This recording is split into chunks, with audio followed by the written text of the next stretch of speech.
જે પ્રમાણે રાજ્યમાં વિસાવદર અને કડીની ચૂંટણીને લઈને રાજકીય ગરમાવો આવ્યો છે. વિસાવદરમાં ત્રિપાખીયો જંગ છે. કોંગ્રેસ, ભાજપ અને આમ આદમી પાર્ટી ત્રણેય છે તે એડી ચૂંટીનું જોર લગાવી રહ્યા છે. ત્યારે આપણી સાથે આજે જોડાઈ ગયા છે વિસાવદરથી કોંગ્રેસના ઉમેદવાર નીતિનભાઈ રાણપરિયા. BS9 ટીવી ન્યૂઝમાં નીતિનભાઈ, આપનું સ્વાગત છે. નમસ્કાર બેન। નીતિનભાઈ, અત્યારે જે પ્રમાણે વિસાવદરનું વાતાવરણ છે ખૂબ જ ગરમાયું છે, એને લીધે રાજકારણ પણ ગરમાયું છે અને ગુજરાતમાં સમગ્ર ચર્ચાનો વિષય બન્યું છે વિસાવદર. સૌથી પહેલા તો આપ કોંગ્રેસના ઉમેદવાર છો, શું કહેશો? બેન, સૌપ્રથમ તો હું મારી પાર્ટીનો આભાર માનું છું કે આવડી મોટી ચૂંટણીમાં જ્યારે પાર્ટીએ મારી પર ભરોસો કરી અને મને ટિકિટ આપી, તો હું મારી પાર્ટીના પ્રદેશના મોવડી મંડળ તેમજ અમારા રાષ્ટ્રીય નેતૃત્વને એનો ખૂબ ખૂબ આભાર માનું છું બેન।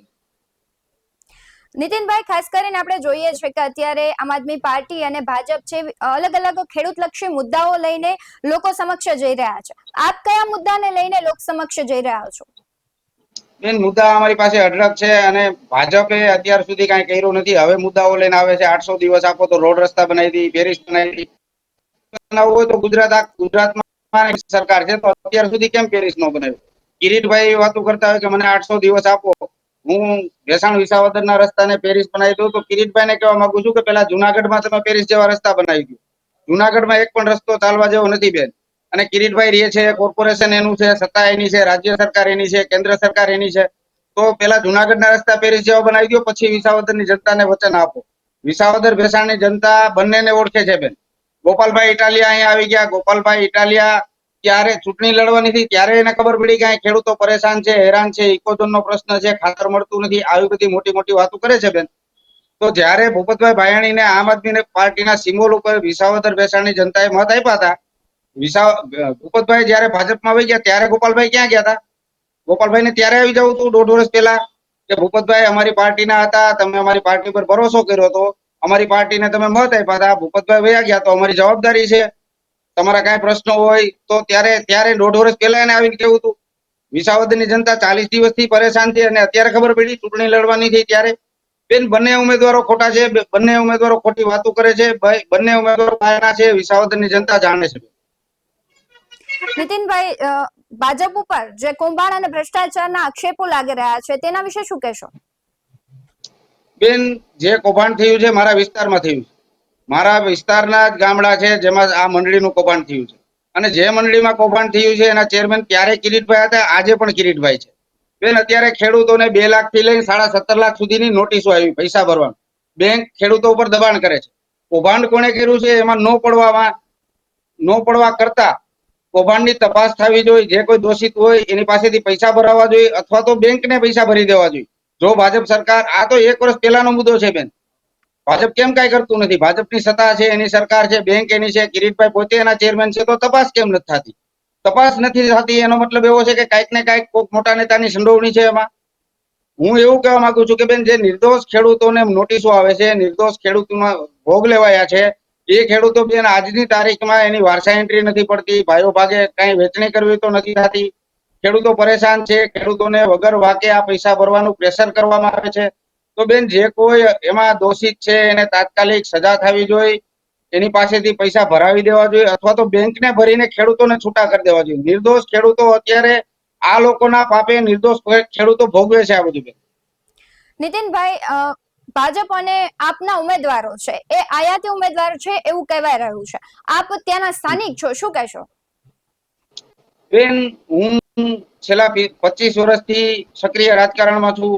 મારા વિસ્તારમાં મેં અત્યાર સુધી નાના મોટા લોકોના કામ કર્યા છે અને મારો વિસ્તાર એવો છે ત્યાં નાના નાના પ્રશ્નો હોય। મારા વિસ્તારમાં કોઈ એવા ઉદ્યોગો નથી હાલતા કે જેને ગાંધીનગરનું કામ હોય। છેલ્લા 25 વર્ષથી હું કરું છું અને આ બંને સીધા અહીંયા આવીને ચૂંટણી જીતી જવાના દાવા કરે છે બેન। કોના ભેગા કૂપન કઢાવવા ગયા? કોના ભેગા હોસ્પિટલે ગયા? કોના ભેગા પોલીસ સ્ટેશને ગયા? સીધા મોટા મોટા દાવા કરે છે કે વિસાવદરની જનતા અમારા ભેગી છે। વિસાવદરની જનતા જાણે કે અહીંયા અમારો લોકલ છે, પોરે ઉઠીને કામ આવશે બેન। કિરીટભાઈ જીતી જશે તો જુનાગઢ વઈ જાય, ગોપાલભાઈ જીતી જશે તો લોકો જાણે છે કામ લઈને અહીંથી લોકો સુરત કે જુનાગઢ ન જાય। બધા જાણે છે કે નીતિન છે એ ગામનો જમીન સ્તરનો માણસ છે। કાલ સવારે દિવસે રાતે જ્યારે પણ કામ પડે તો નીતિનને અવાજ મારી શકાય।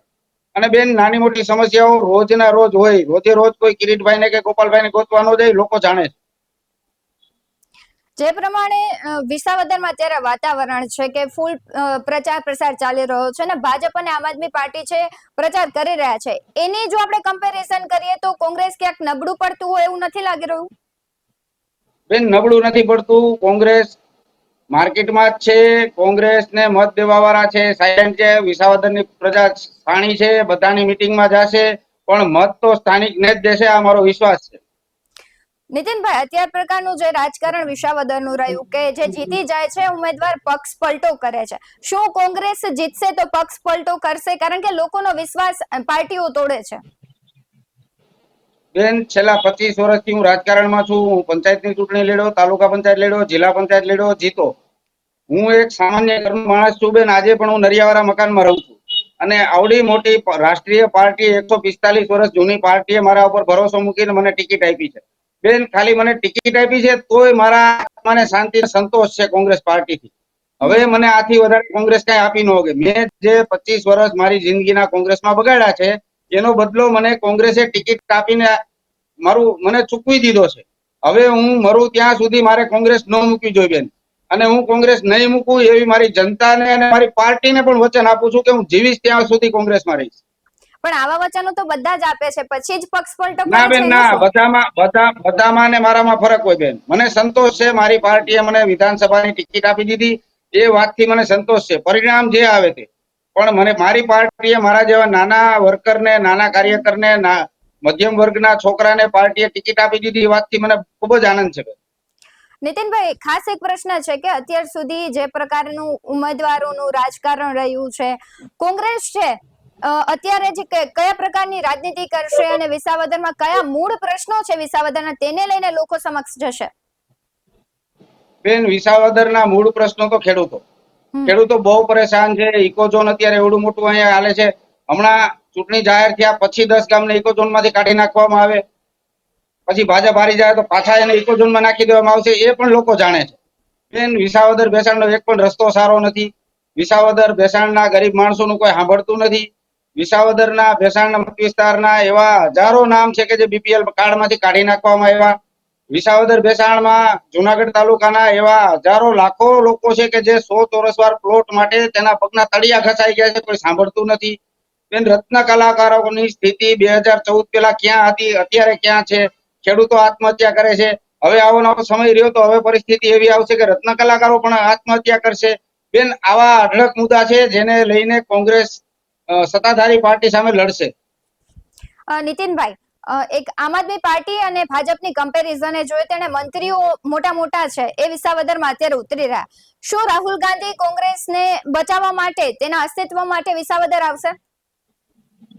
બેન, રાહુલ ગાંધી કોંગ્રેસને બચાવવા માટે નથી લડતા. આ દેશના અસ્તિત્વને અને બંધારણને બચાવવા માટે કોંગ્રેસ પાર્ટી લડે છે. પણ અત્યારે તો એવો પ્રશ્ન છે ને કે કેન્દ્ર તમે જોઈ લો, સ્થાનિક સ્વરાજ સુધી ભાજપની સત્તા છે. કોંગ્રેસને જો વિસાવદરમાં પોતાનું અસ્તિત્વ બચાવવું હશે તો મોટા ગજાના નેતાઓને પ્રચાર માટે બોલાવવા પડશે અને કંઈક એવું કરવું પડશે જે આમ આદમી પાર્ટી અને ભાજપ નથી કરતી. તો એવું કોંગ્રેસ શું કરશે કે જે ઉમેદવારો છે તેને વોટ આપે? બેન, આ ચૂંટણીમાં કોંગ્રેસને જે કરવું પડશે એ કરશે. અમારા રાહુલ ગાંધીથી લઈ અને ગુજરાતનું મોવડી મંડળ મારી સાથે છે. બધા મને જીતાડ મહેનત કરે છે. મારી પાર્ટીને મારા માટે જે કરવું પડે, જે નેતાને બોલાવવો પડશે એ આવશે બેન. જી નીતિનભાઈ, આપ જોડાયા તે બદલ ખૂબ ખૂબ આભાર. જે પ્રકારે અત્યારે વિસાવદરનું વાતાવરણ છે, કોંગ્રેસ, ભાજપ અને આમ આદમી પાર્ટી છે, ત્રણે મેદાને છે અને ખાસ આમ આદમી પાર્ટી અને ભાજપ વચ્ચે ખૂબ જ સંઘર્ષ જોવા મળી રહ્યો છે અને કોંગ્રેસ ક્યાંક નબળી પડતી હોય તેવું રાજકીય સમીકરણો મુજબ આપણે જોઈએ તો લાગી રહ્યું છે. હવે જ્યારે મતદાન થશે અને જે પ્રકારે રિઝલ્ટ આવશે તે પરથી કહી શકાય કે વિસાવદરમાં કોણ જીતશે. આ મુદ્દે તમારું શું કહેવું છે કમેન્ટ કરી જરૂરથી જણાવજો. આવા જ વધુ અહેવાલો સાથે ફરી મળતા રહીશું. તમે અમારી યુટ્યુબ ચેનલને સબસ્ક્રાઇબ કરવાનું, અમને ફેસબુક અને ઇન્સ્ટાગ્રામ પર ફોલો કરવાનું ભૂલશો નહીં. બાકી અવનવી અપડેટ્સ મેળવવા માટે આપ જોતા રહો BS9 TV ન્યૂઝ. નમસ્કાર.